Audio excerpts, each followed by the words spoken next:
विनती ये दास की है, भूले न मन नाम कभी तुम्हारा।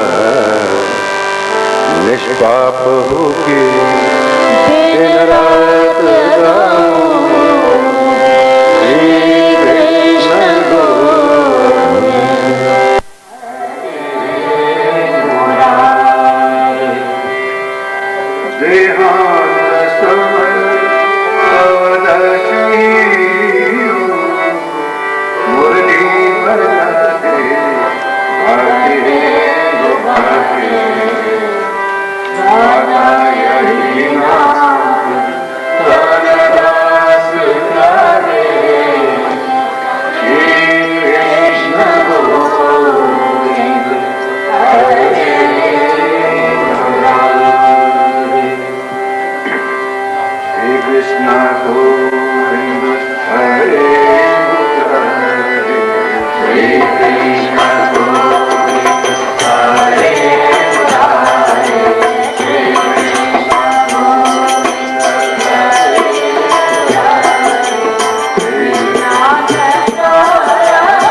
प्रातःकाल के सत्र में कथा के प्रभाव में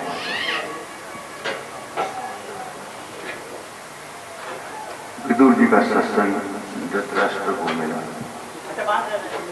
महिमा सत्संग की ही चल रही है प्रारंभ से अंत तक। श्रीमद् भागवत महापुराण में प्रारंभ से अंत तक घटनाक्रम का ब्यौरा है और हर घटना में एक हमें संदेश है और जीवन के कुछ निर्देश हैं और सत्संग का प्रभाव हर घटना के माध्यम से हमको समझाया गया है।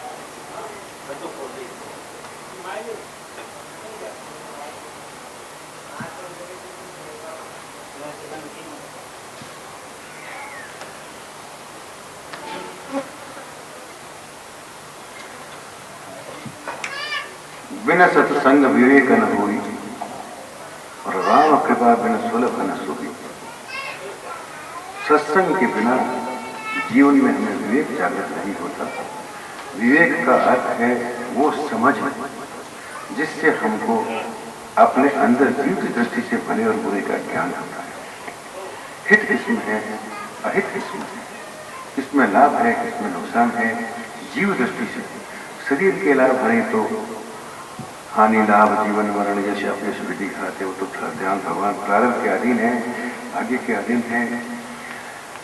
मगर जीव की दृष्टि से अगर देखा जाए तो किस चीज में हमें लाभ है और किस चीज में हानि है, ये समझ जो इसको विवेक कहते हैं। और ये बिना सत्संग के ये समझ पैदा होती नहीं। धृतराष्ट्र सारी उम्र मोह में रहकर अंधा जन्मान, अंत समय तक उसकी आंख खुली ही नहीं।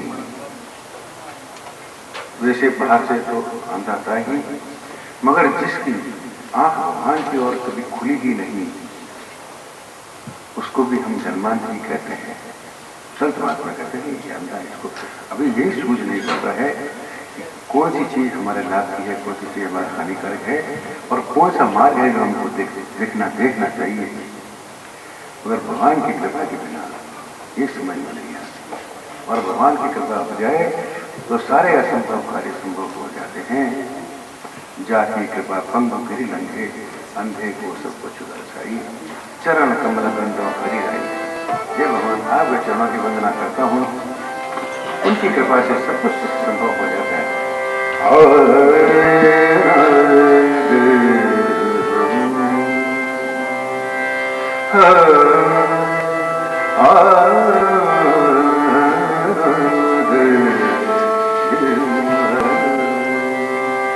चरण कमल बंदो हरि आई,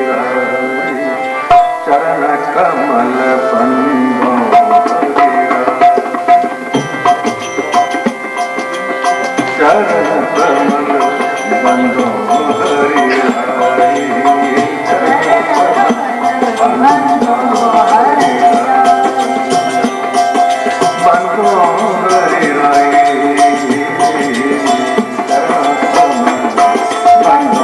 हरि आई, जाके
सत्संग विवेक न होई, राम कृपा बिन सुलभ सोई। भगवान की कृपा के बिना सत्संग हमें जीवन में सुलभ नहीं होता, मिलता नहीं है। सत्संग मिल सकता है मगर हम लेना जानते भी ये नहीं जानते कि सत्संग से हमको मिलेगा क्या। भगवान की कृपा होती है जब सत्संग में जाने का मन करता है और जब विवेक जागृत हो जाता है। सूरदास जी कहते हैं ये बह जाकी कृपा पंगु गिरी लंगी, पंगु आदमी पांगड़ा आदमी बाहर चढ़ जाता है। पंगु दो तरह से माना गया, शरीर से पंगु होते ही कृपा होती है तो वो भी बाहर चढ़ते हैं, ऐसी बात नहीं है। मगर जीव पंगु जो है उसको कहते हैं जो कभी भगवान के मार्ग पर चला ही नहीं, पांव होते हुए भी वो भी पंगु है। और जो कृपा हो जाए और उस रास्ते पर चला जाए तो ऊंची से ऊंची ऊंचाइयां भी वो पार कर सकता है उसकी कृपा से, मन से हृदय से। जहां भगवान ऊपर शिखर पे है वहां तक मन जा सकता है उसकी कृपा हो जाए। जीवन का पंगुपन उससे समाप्त हो जाता है उसकी कृपा से। जाके कृपा पंगु गिरी लंगे और अंधे को सब कुछ दर्शाई। ये आंखें जो देख रही है, जो जगत को देखती है, उन आंखों को आंखें नहीं माना गया। जगत को देखती है, भगवान को देखने वाली विवेक की आंख अलग होती है, वो अंदर होती है। वो अंधापन जब मिटता है जब वो विवेक की आंख जीवन की दृष्टि से हमारे हित और अहित की पहचान वाली आंख है जब खुलती है तो वो अंधापन मिटता है। उस अंधे को सब कुछ आर पार दिखाई देता है कि हमारे जीवन का लक्ष्य क्या है और जाना कैसे चाहिए।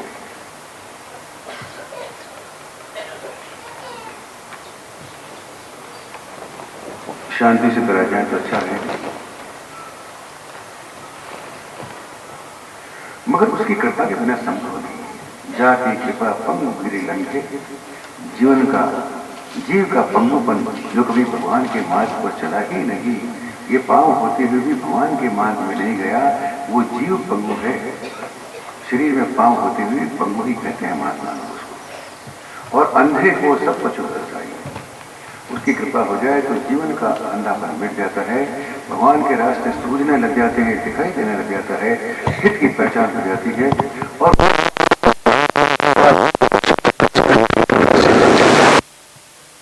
बहर सुने, जब उसकी कृपा हो जाती है तो बहरा आदमी भी सुनने लग जाता है। भागवत में लिखा है ये कान जो है जिसने भगवान की लीला गाथाएं कथा श्रवण नहीं की, भगवान का नाम नहीं सुना, वो तो एक सांप के बिल के समान है जिसमें सांप रहते हैं। इस कानों में जीवन का जगत का विश्व लगा हुआ है। तो वो बहरा तो नहीं है, कान होते हुए भी बहरा है। जिसने भगवान की गाथा नहीं सुनी, भगवान की लीला कथाएं नहीं सुनी, भगवान के कीर्तन नहीं सुने, वो कान होते हुए भी बहरा है। जब भगवान की कृपा होती है तो वो कान इस तरह से खुलते हैं, वो कान जो जगत के प्रपंच की बातें सुनते आ रहे थे, भगवान की लीला कथाएं सुनने के लिए आतुर हो जाते हैं, उनमें रुचि हो जाती है। बहरो सुने मुख पुनि बोले और रंग चले सिर छत्र है। रंग मतलब दरिद्र, जीवन की दरिद्रता चली जाती है। सब कुछ संपदा बाहर ऐश्वर्य होते हुए जीवन का कंगालापन नहीं जाता। हर वक्त हर समय कुछ न कुछ लौकिक दृष्टि से जगत की कुछ मांग रहती है, मांगतापन जाते ही सब कुछ होते हुए भी, तो वो सब कुछ होते हुए दरिद्र ही माना गया। मगर अंदर की दरिद्रता जब जाती है, जब भगवान से जुड़ता है, मन संपन्न हो जाता है, तृप्ति हो जाती है, जो कुछ जीवन में प्राप्त है उस स्थिति में पूर्ण संतोष आनंद हो जाता है, तो वो संपन्न हो जाता है। और ऐसा जो रंग जिसको भगवान की तरफ उसकी आंख खुली नहीं, वो दरिद्र था, जगत की भीख मांगता था, और भगवान उनके हृदय में आगे तृप्त हो गया। ऐसा रंग जो है उसके सिर पर छत्र था, महात्मा लोगों के ऊपर छत्र तनता है, क्योंकि अंदर के दरिद्र मिट गए, अंदर से दरिद्र रहे नहीं, संपन्न हो गए, भगवान से जुड़े हृदय ऐश्वर्यमय हो गया, श्री संपन्न हो गया। तो ऐसे जो चीज हैं उनकी कृपा से वो रंग होते हुए उसके ऊपर कृपा से छत्र तान के चलते हैं लोग। सूरदास जी कहते हैं, सूरदास स्वामी करुणा में ऐसे दयालु, ऐसे करुणा में स्वामी के चरणों में मेरी बार बार वंदना है। ये सत्संग से, उनकी कृपा के बिना होता नहीं, और सत्संग से ही नरवंत का है। ये प्रसंग प्रातः काल के सत्र में था। धृतराष्ट्र का अंधापन, जीव जागा नहीं, सोए हुआ है। विदुर जी के 5 मिनट की उस सत्संग में वैराग्य उत्पन्न हो गया, और 5 ही दिन जीवन के शेष रह गए थे। सब कुछ छोड़कर भगवान अपने कल्याण के लिए घर छोड़कर चल पड़े। ये जागना है, और यही आंख, ये जो है अंधापन मिटना, सोई किसी को कहते हैं। जाग गया तो दिखने लग गया, सोए हो बने थे। एक प्रसंग जब आता है, भगवान जब द्वारकाधीश जब गए तो युधिष्ठिर ने साथ में सात्यकी और अर्जुन को भगवान ने रथ के साथ भेजा। पीछे खड़े हैं, एक हाथ में चौर लिए हुए, एक हाथ में छत्र लिए हुए, एक हाथ, और भगवान को चौर लगा गए, छत्र ले द्वारकापुरी में पहुंच गए।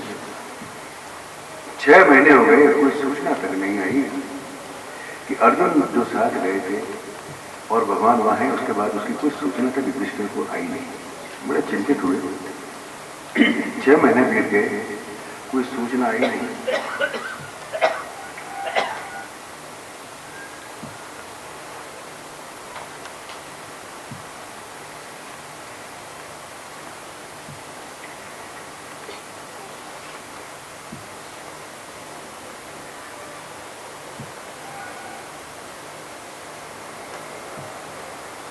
ऐसा है,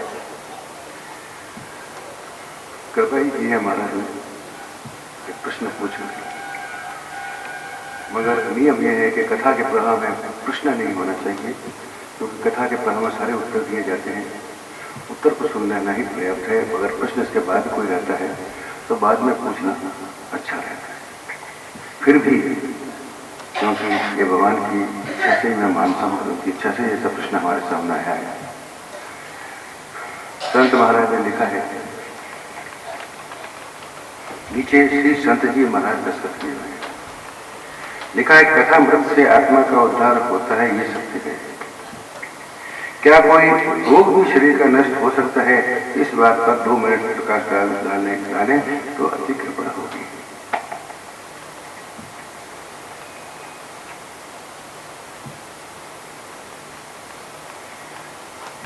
कहना नहीं चाहिए। अगर संत हैं तो ऐसा प्रश्न उनके जीवन में उठता ही नहीं है। संतों के जीवन में ये प्रश्न नहीं होते। ये तो हमारे जैसे साधारण आत्मा के जीवन के प्रश्न हैं, जो शरीरवादी है, आत्मावादी नहीं है। जब आत्मा का जन्म जन्मांतर के भव बंधन जब कट जाते हैं तो शरीर तो जानते हैं सभी, ये तो आने जाने वाली चीज है, और शरीर के साथ जो भी भोग है वो तो प्रारब्ध का, अपने ही कर्मों का फल के सूच भोगने के लिए शरीर आया है। उस रोग के निवारण के लिए तो भगवान ने औषधि का विधान रचा है, उपचार है। औषधि उसका उपचार है। औषधि से रोग नष्ट होते हैं। अगर प्रारब्ध में उस औषधि से रोग नष्ट होना लिखा है तो, और नहीं तो नहीं भी होता है। तो इसलिए इस रोग का, इस शरीर के रोग का कष्ट का निवारण का एक ही उपाय है कि इस रोग को भी भगवान की इच्छा समझकर स्वीकार कर ले, तो इसका कष्ट नहीं होगा। भगवान की इच्छा स्वीकार करने पर क्या कष्ट है? मगर अगर हम ये कहते हैं कि हमारा ये रोग क्यों है और इस रोग का निवारण कैसे हो, भगवान की कृपा से होता है, मगर ये प्रश्न जो है भगवान की कृपा पर प्रश्न चिन्ह लगाने वाला है। ये प्रश्न जो है इस कथा के प्रसंग में प्रासंगिक नहीं है। कथा आत्मशुद्धि, आत्मकल्याण की चल रही है, और इस प्रसंग में चल रही है कि शरीर तो आने जाने वाली चीज है, देह नश्वर है। इस अनित्य संसार में नित्य भगवान के दर्शन कैसे हो, कथा का प्रयोजन मात्र इतना है। इसलिए वैसे ये प्रश्न तो प्रासंगिक है ही नहीं। फिर भी क्यों आपने पूछा है, मैं तो नहीं समझता। अगर कोई ऐसी सिद्ध बात कहो, अपने संकल्प है, कोई अपनी सिद्धि से किसी को कुछ कर सकते हैं तो कर सकते होंगे, मैं नहीं जानता।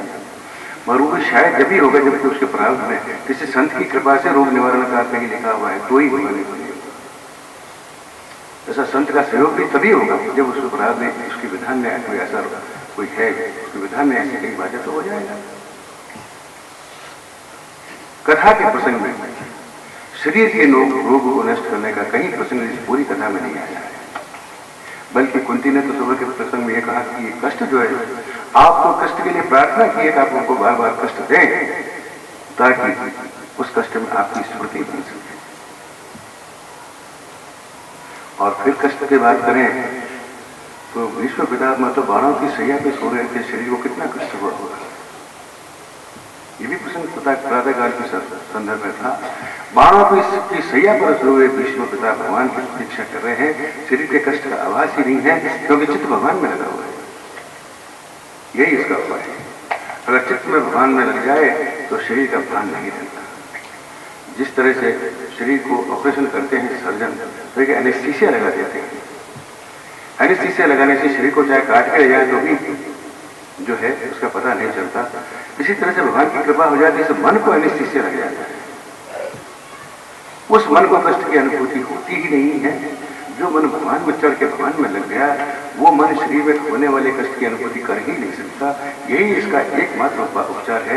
अगर इस कथा के प्रसंग में समझा जाए तो मैं नहीं जानता मैं कहां तक आपके प्रश्न का उत्तर ठीक से दे पाया हूँ। मेरी अल्प बुद्धि है, मैं अगर इतना समझता तो मैं भी कहीं महात्मा हो जाता। मैं तो आपके सामने बैठूं अपनी बात कर रहा हूँ, क्षमा करें।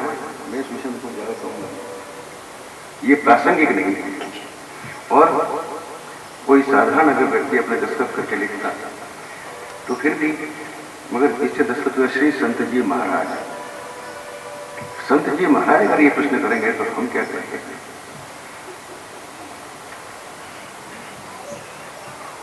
फिर हमारी क्या दशा होगी? मैं क्षमा चाहता हूं।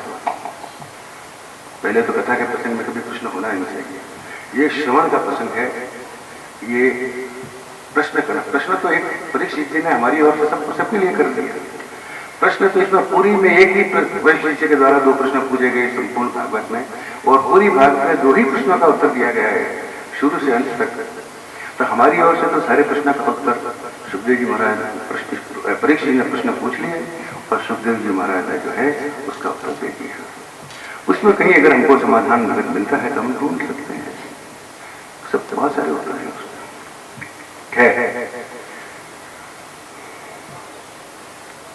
ऐसा है, ये कथा होती क्या है, क्यों होती है? ये कथा कोई एक औपचारिकता नहीं है। ये जीवन की दृष्टि से, जीवन से जुड़ा हुआ प्रसंग है। ये एक नट जो है खेल करता है, बाजीगर 2 बांस को अपनी डोरी बांध करके चलता है और उसका ध्यान एकाग्र, बिल्कुल एकाग्र चित्र होकर के चलता है जब उसी डोरी पर चल सकता है। और उसको कोई डोरी को बीच में काट दे सकता है। इसी तरह से ये इस कथा के धारा प्रवाह में अगर कोई प्रश्न है, वो इसी तरह से जैसे नट की डोरी को कोई काट देता है। हम कहते हैं कि हम कथावाचक नहीं है, ना हम प्रश्न का उत्तर दे सकते हैं अपनी ओर से। भागवत में जो कुछ लिखा है उसी की बात कर सकते हैं, हमारी ओर से कोई उत्तर नहीं है।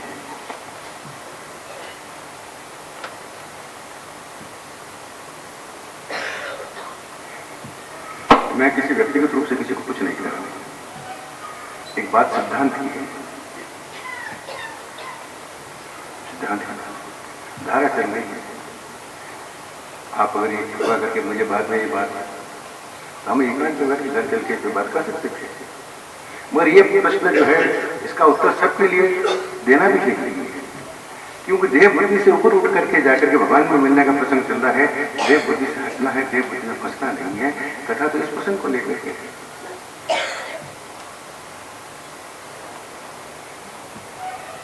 अब मेरे ब्लैकआउट का क्या प्रसंग चल रहा है? हाँ, ये जैसे बिजली गुल हो जाती है ना, बीच में करंट चला जाता है, ऐसा ही हो जाता है। क्या करें? भगवान ये क्या, भगवान की इच्छा समझ के स्वीकार कर लेते हैं। ये परमात्मा की इच्छा है, तभी तो ये हुआ, नहीं तो होता ही क्या।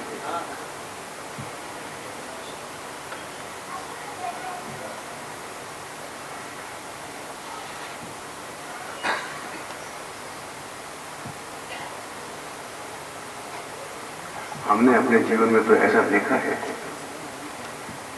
गुरु महाराज पधारते थे, एक बार उनके कमर में 2 बड़े बड़े फोड़े हो गए डायबिटीज के कारण, जिसको कार्बंकल कहते हैं, जिसको अडीट कहते हैं।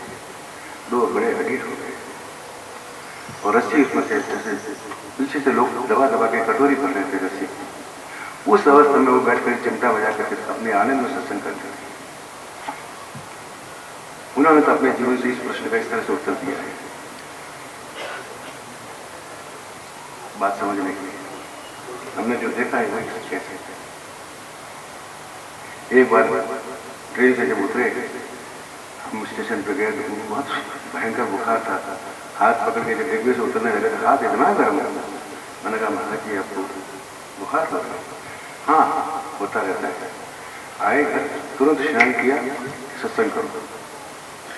मैंने कहा महाराज जी आपको इतना बुखार है और आपसे बोले अभी हमने बुखार को कह दिया क्या उठा ये इलाज है इसका। दूसरा उत्तर हमने जो उत्तर सुने हैं और देखे हैं वो तो यही है महाराज। बाकी तो आप लोग जानो और कोई वैद्य वैद्य जानते हो तो नहीं जानता। मैं तो खुद कई रोगों से पीड़ित हूँ, क्या करूँगा? ये शरीर कई रोगों से पीड़ित है, मैं क्या करूँगा? उपचार कर सकते हैं, औषधि शास्त्र में भगवान का बनाया हुआ है, उपचार कर सकते हैं। फिर जैसा होता है भगवान की इच्छा समझ के स्वीकार कर लेंगे तो शांति रहेगी, और नहीं तो भगवान से रोज झगड़ा होगा।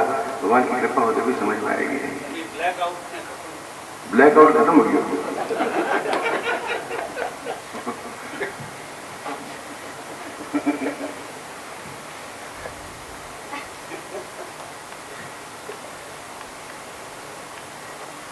भजन करना चाहिए, यही उपचार है। बस एक ही लाइन में सारी बात करें।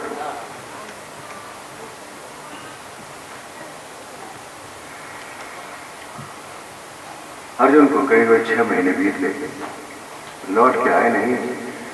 युधिष्ठिर जी को बड़ी शंका होने लगी, क्या बात है, कुछ समाचार भी नहीं आए, अपशकुन होने लगे। कहीं ऐसा तो नहीं कोई अनहोनी घटना होने जा रही है। मन चित्त उदास होने लगा, बड़ी आशंकाएं उठने लगी, अपशकुन होने लगे। होता है ऐसा, अगर हमारे भी किसी प्रिय के कहीं कोई कष्ट होता है तो जिनके साथ हृदय जुड़ा हुआ होता है उनको भी कहीं कहीं उसके मन में बिना कारण के मन उदास होने लग जाता है। लगता है यार कहीं कुछ गड़बड़ है अपने। और प्रेम जो है हमेशा अपने प्रियजनों के लिए अमंगल की कामना करता है। बालक अगर घर से चला जाता है, शाम को समय पर लौटता नहीं है, माता हमेशा यही सोचेगी ज्यादातर कि कहीं एक्सीडेंट हो गया होगा, अमंगल। कोई न कोई ऐसी दुर्घटना घटी है तभी वो बालक जो है समय पर नहीं आया, नहीं तो आ जाता। प्रेम हमेशा अमंगल की कामना करता है, मोह अमंगल की कामना करता है। खैर 6 महीने जब बीत गए, बैठ जाओ, क्या करें?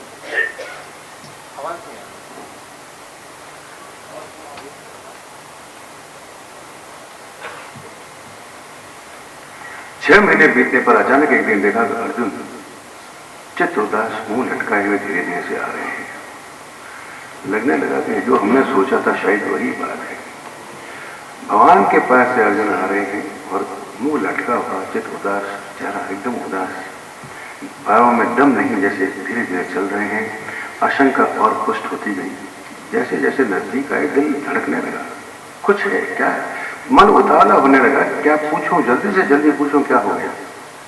आते ही उन्होंने कृष्ण की जड़ी लगा दी, कृष्ण कि तुम्हारा मुंह ऐसा क्यों है, इतना उदास क्यों है?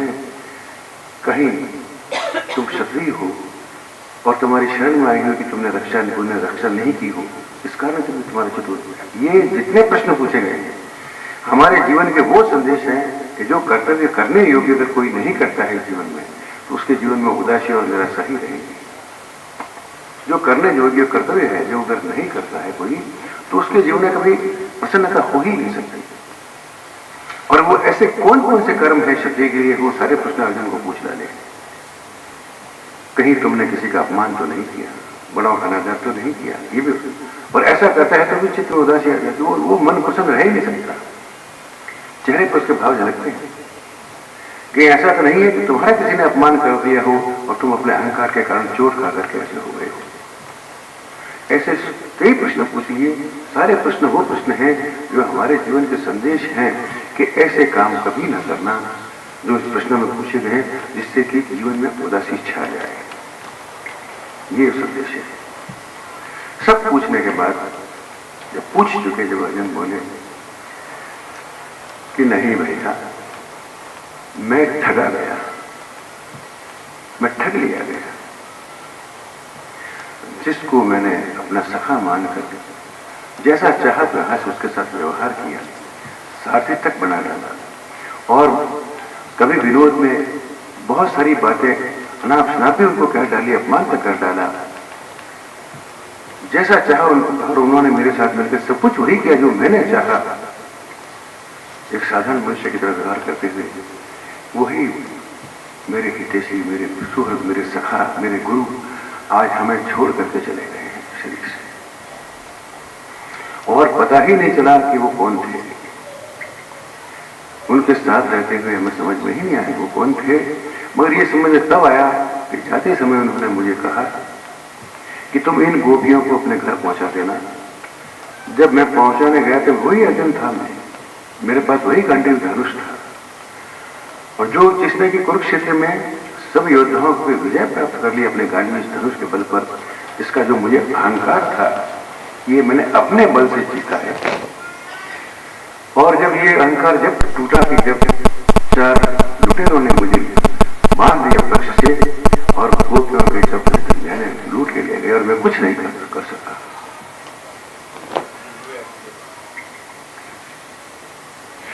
बोले ये समझ मेरे तब है कि आज तक जो मैं युद्ध जीतता आया, जो मेरी वीरता थी वो किसके बल पर थी, किसकी शक्ति मेरे पीछे काम कर रही है। ये तो समझ में आया कि वो कौन थे जिनके बल पर मेरा जीवन खड़ा था और इतना यश प्राप्त हो गया, सारे युद्ध को मैंने विजय कर ली युद्ध शत्रुओं पर, और वही अर्जुन और वही गांडी वही दोष मेरे पास, ये 4 आदमी उन्होंने मुझे बांध दिया तो कुछ नहीं कर पाया, मैं ठगा गया। मगर जिनके ऊपर समर्थ का हाथ होता है और वो ये हमेशा जिसके हाथ रहता है कि समर्थ ही मेरे साथ है, मैं कुछ नहीं हूं, उन्हीं की रक्षा होती है। संग्राम दासी ने कोडली में बड़ी सुंदर बात कही कि कहे दास संग्राम कि धनी चाहिए पूठी, धनी का पीठ पीछे हाथ चाहिए, मालिक धनी चाहिए पूठी और सिर समर्थ रहा हाथ में बांध रहा लंका लूटी थी। कहे दास संग्राम धनी चाहिए पूठी, सिर समर्थ हाथ बांध रहा लंका लूटी, लंका लूटी बांध रहा उन सबल श्याम के पान, खुद के पान नहीं उनके कृपा से, नहीं तो वे का वे अर्जुन होता और वे का वही बाण, और वे का वही बाण गोपियां काबा लूटी। कहेगा संग्राम धनी चाहिए पूठी, सिर समृद्ध का हाथ बांध रहा लंका लूट गए। अर्जुन क्या, ये अर्जुन ने इतना टूटे हुए हृदय से कहा मैं क्या कहूं, हमको ठग करके चला गया, और इतना साधारण मनुष्य से व्यवहार हमारे साथ किया हम समझ ही नहीं पाए वो है कौन। हमने समझा हमारे जैसा है, हमारे मित्र हैं, जो कुछ हमने उनके साथ व्यवहार किया उसको सहन भी कर लिया, अपना आपा कभी नहीं बताया उन्होंने, अपना भेद नहीं खोला। और कहा वो सौधाम गमन कर रहे थे, कर गए हैं, अपने देह को देह लीला को सवर्ण उन्होंने कर लिया है, और मुझे ये संदेशा देके भेजा है कि क्योंकि मैं तो जा ही रहा हूं, अब ये जगह तुम लोगों के लिए रहने के लिए भी ठीक नहीं, तुम लोग भी वो स्थान को छोड़ के चले जाओ, हिमालय में तपस्या करो, भजन करो। अब जीवन का कुरुक्षेत्र में विजय होगी, सारी इंद्रियां मन बुद्धि मेरे वश में हो गई, मेरे से तुम जुड़ गए, तुम्हारे जीवन में अपने लिए अब कोई काम बचा नहीं है लोक दृष्टि से, तुम्हारा काम जीवन का पूर्ण हो गया, मेरे अवतार लेने का प्रयोजन भी पूरा हो गया, अब यहाँ रहने से क्या फायदा है, मैं तो जा ही रहा हूँ, तुम लोग भी हिमालय में जाकर तपस्या करके और अपने जीवन का कल्याण हो। ये संदेश लेके भेजा। सुनते ही सबके हृदय तो टूट ही गए थे, युधिष्ठिर ने तुरंत ही उस आज्ञा का पालन करते थे, जितने में परीक्षित जो है बड़े हो ही गए थे, राज का भार संभाल कर समझ और परिस्थिति इस राजा को संभला करके हिमालय में तपस्या करने के लिए चले गए। राजा परीक्षित जो है बड़े दूरदृष्टि वाले, राजकार्य को संभालने में पूर्ण निपुण, भगवान के भक्त और उनके वंशज कोई कमी नहीं। जब राज का भार संभाला तो हर राजा जो है जब संभालता है तो अपने एक राज का दौरा करता है, दिग्विजय करने को निकलता है कि मेरे राज्य में कोई ऐसा तो नहीं है जो कहीं उसमें मेरे राज्य में कोई बाधा डाल रहा हो। तो घोड़े पर सवार होकर दिग्विजय करने के लिए चला। तो आगे देखा एक काला पुरुष जिसके सिर पर भी मुकुट है, एक बैल को डंडे से मार रहा है और बैल के जो है 3 पांव नहीं, एक ही पांव पे खड़ा है। उसने देखा कि ये दुष्ट, ये मेरे राज्य में ऐसा दुष्ट प्राणी कौन है जो बिल्कुल राजा का वेश बनाए होकर के सिर पे मुकुट धारण करके वो इतना अत्याचार इस निरीह बैल पर कर रहा है। तुरंत उन्होंने अपना बाण उसके ऊपर साधा मारने के लिए। वो चरणों में आके गिर गया। वो कलयुग था। ये कलयुग का प्रभाव है। कलयुग में ऐसी मति, ऐसी बुद्धि, ऐसा ही कुछ हो जाता है कि आदमी जो है आदमी नहीं रहता। कलयुग उनके चरणों में गिर गया, कहा प्रभु आप मुझे मारिए मत। और वो दूरदृष्टि वाले थे राजा परीक्षित। उसको देख के समझ लिया कि उसको मारना तो ठीक नहीं है, इसका बड़ा भारी उपयोग है, ये मेरे काम की चीज तो है। क्योंकि कलयुग में ये सुविधा है हम लोगों को कि थोड़े ही समय में भगवान का भजन करने से, थोड़ा सा तपस्या करने से भगवान की प्राप्ति हो जाती है। जन्म जन्मांतर के बंधन कट सकते हैं। ये सुविधा केवल कलयुग में है। कलयुग में और बड़ी दो सुविधाएं भगवान ने दे रखी है कि मन में अगर कोई वो विचार आ भी गया, मगर जब तक वैसा कर्म नहीं होगा तब तक उसका पाप नहीं लगेगा। और कोई शुभ विचार, शुभ संकल्प मन में आ गया तो तुरंत हाथों हाथ उसका लाभ मिलेगा। ये दो सुविधाएं कलयुग में भगवान ने दी है कि वो जन्म जन्मांतर के संस्कार है, वृत्तियां हैं, वृत्तियों में परिवर्तन आता ही रहता है, कभी खूब विचार भी आते रहते हैं। भगवान ने उसको बोले ये कलयुग के प्रभाव से होगा ही, तो इसका हिसाब किताब भगवान ने कहा मैं नहीं करूंगा। तुम्हारे मन में कई बातें आएगी मगर तुम उस तरह से कर्म मत करना। पाप विचार आने पर भी पाप कर्म मत करना, शरीर को उसमें मत लगाना। मन जावे तो जान दे, दृढ़ कर रहा शरीर को उसके साथ मत जोड़ना। मन ने कह दिया चोरी कर लो, मगर शरीर से करना मत। अगर कर लोगे तो पकड़ लिए जाओगे। मन में अगर बात है तो भी कोई पकड़ नहीं पाएगा, कोई नहीं कहेगा कि तुम चोर हो। जैसे चोरी करते हुए हाथों से कर्म करते हुए देखोगे तुरंत पकड़ ले जाओगे, पाप के भागी हो जाओगे। तो राजा परीक्षित ने देखा कि तो बड़ा उपयोगी है भाई, इसको मारना ठीक नहीं। तो उन्होंने कहा अच्छा ठीक है, तुम मेरे राज्य में 4 जगहों पर रह सकते हो, मगर पूरे राज्य में तुम्हारा यहाँ पर कोई निवास नहीं होगा। और 4 स्थान उनको दे दिए। 4 स्थान वो है, एक तो मदिरा पान, पर स्त्री गमन, हिंसा और जुआ। ये 4 कलयुग के स्थान है कि ये स्थानों पर तुम रहना। जो इन बातों में लिप्त होता है समझ लेना पूरे कलयुग के प्रभाव में है। कलयुग में कलयुग की चीज है। उन्होंने कहा महाराज आपने 4 स्थान तो मुझे दे ही दिए, एक और दे दीजिए और वो है सोना धन, वहां भी मुझे निवास करने के लिए एक स्थान दे दीजिए। उन्होंने देखा हाँ सोने में रहेगा तो हमारा क्या बिगाड़ेगा, चलो एक स्थान और दे देगा, चलो 5 स्थान तुमको दे देगा। कलयुग को 5 रहने के लिए स्थान मिल गए। मद्यपान, हिंसा, जुआ और पर स्त्री गमन, 5वां स्थान उसको मिल गया सोना धन। सारे राज्य में घूम करके दिग्विजय करके राजा परीक्षित आए। आखिर राजा थे, राजा शिकार खेलने जाते ही एक दिन शिकार खेलने के लिए चले तो सोने का मुकुट जो था वही अपने राजा तो मुकुट धारण करके ही जाएगा। मुकुट धारण कर लिया सिर पे और शिकार करने के लिए चल पड़े। उन्होंने उसको स्थान दिया था सोने में और उसी को अपने भूल गए। सोने का मुकुट धारण कर लिया।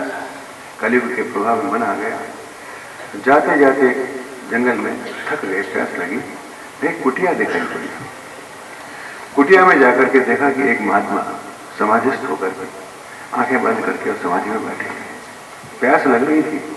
उन्होंने दरवाजा खटखटाया, आवाज भी दी, मगर महात्मा की समाधि टूटी नहीं।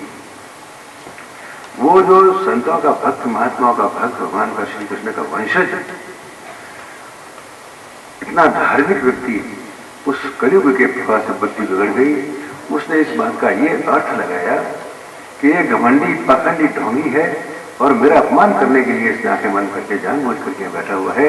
इसको पता नहीं मैं राजा हूं और मेरे राज्य में रह करके मेरा ही अपमान कर रहे हैं। इस बात का क्या ये अर्थ उसने लगाया। और एक मरा हुआ सांप पड़ा था, उसको अपने तीर की आनी में उठा करके उसके गले में डाल दिया। कुछ लड़के खेल रहे थे, उन्होंने ये देखा, वो थे शमीक ऋषि, उनका नाम था। उनके पुत्र का नाम था श्रृंगी ऋषि। वो अपने पिता की हवन के लिए संविधा इकट्ठा करने के लिए जंगल में गए हुए थे। वो बालकों ने जब ये दृश्य देखा तो तुरंत उनके पास गए, श्रृंगी ऋषि के पास, और सारी घटना उन्होंने विस्तार पूर्वक सुनाई। जब उन्होंने सुना कि राजा ने आकर के मान किया है मेरे पिता का, उनके गले में मरा हुआ सांप डाल दिया, आकर के देखा, देखते ही एकदम क्रोध भड़क गया। मेरे पिता का, ऋषि का अपमान, राजा इतना उसको हौसला, जो हमारी कृपा से जिनके राज्य चलते हैं वो हमारे साथ इस तरह का व्यवहार करते हैं। तुरंत हाथ में जल लेकर के एक संकल्प करके श्राप दे दिया कि आज से 7वें दिन तुम्हारे सांप के काटने से तुम्हारी मृत्यु होगी।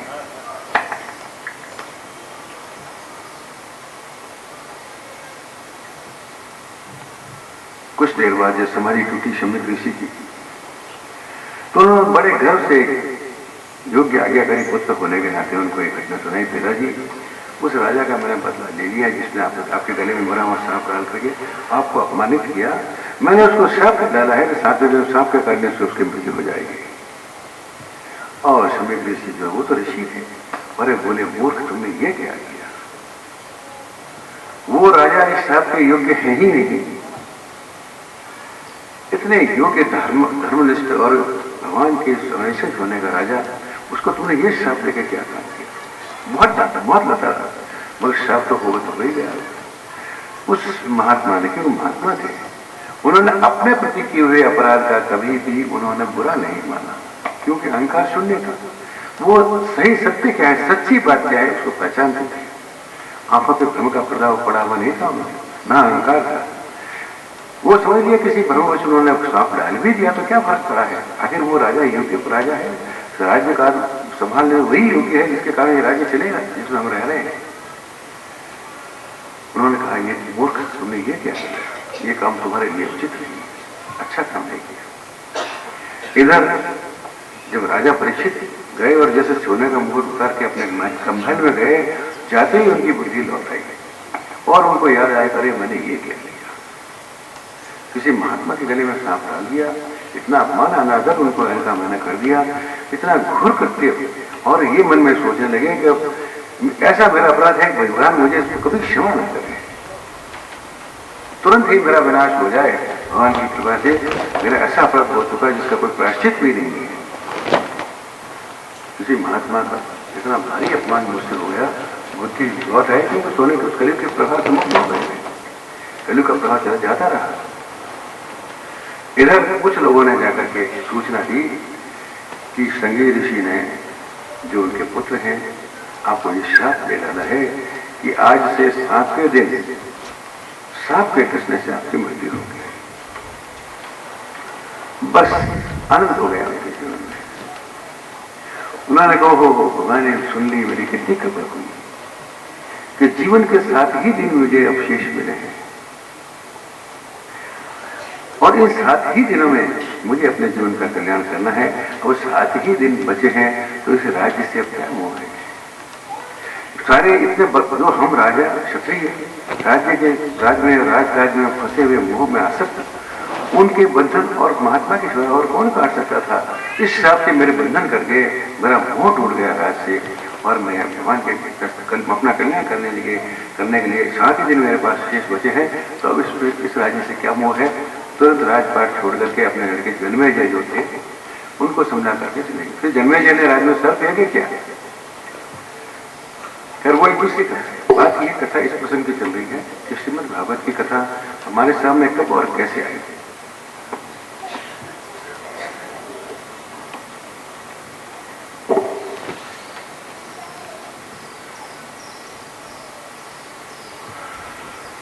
सात दिनों में इनको 7 ही दिन जीवन के बचे हुए हैं। अब जो कुछ करना है 7 ही दिनों में है। वैसे तो अगर देखा जाए तो हमें भी 7 ही दिन मिले हैं, रविवार से सोमवार, इसी में से कुछ करना है, जो कुछ करना है। हमारे भी 7 ही दिनों का जीवन है। आज बार छोड़ अपने लड़के को योग्य पुत्र को समझा करके गंगा तट पर भगवान भजन करने के लिए, अपना जीवन का कल्याण का मार्ग ढूंढने के लिए अनशन व्रत धारण करके वहां बैठने के लिए गंगा तट पर चले गए। वहां के ऋषि मुनि ब्राह्मण महात्मा जितने थे उनको पता चला कि राजा परीक्षित अपने जीवन का कल्याण करने के लिए अनशन व्रत धारण करके गंगा तट पर पधार गए हैं। सब लोग उनका आदर करने के लिए पहुंचे, आशीर्वाद देने के लिए पूछे। तो हो एक